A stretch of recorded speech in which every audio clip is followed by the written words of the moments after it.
After a stop at the United Nations Climate Conference COP27 in Egypt, President Joe Biden heads to Cambodia, where Southeast Asian leaders have gathered for the ASEAN summit in Phnom Penh, hosted by this year's chair, Cambodian Prime Minister Hun Sen. Let us focus on the common goal of mutual development for peace, stability, and the betterment of the region. The summit is overshadowed by violence and political gridlock in Myanmar. The country's junta has not complied with ASEAN's peace plan, frustrating its members. We must not allow situation in Myanmar to define ASEAN. Chinese Premier Li Keqiang met ASEAN leaders Friday, a day ahead of Biden. Beijing is wooing the region with trade and infrastructure deals, jockeying for influence with Washington, the region's main security provider.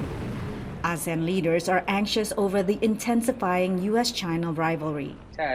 What happens if there's a Taiwan contingency scenario and the U.S. requests access to Singapore, to Indonesia, to the Philippines? Will they allow access and therefore put us on the crosshairs of the Chinese?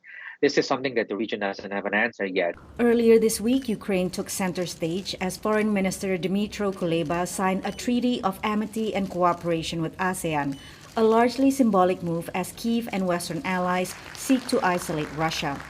After the ASEAN and East Asia Summit, Biden heads to Bali, Indonesia for the G20 meeting with leaders of the world's 20 largest economies.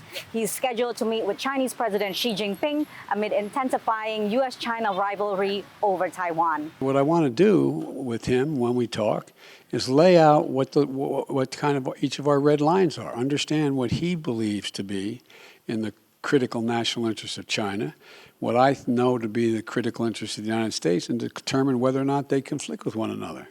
And if they do, how to resolve it and how to work it out. Patsy, Widakuswara, VOANews, Phnom Penh.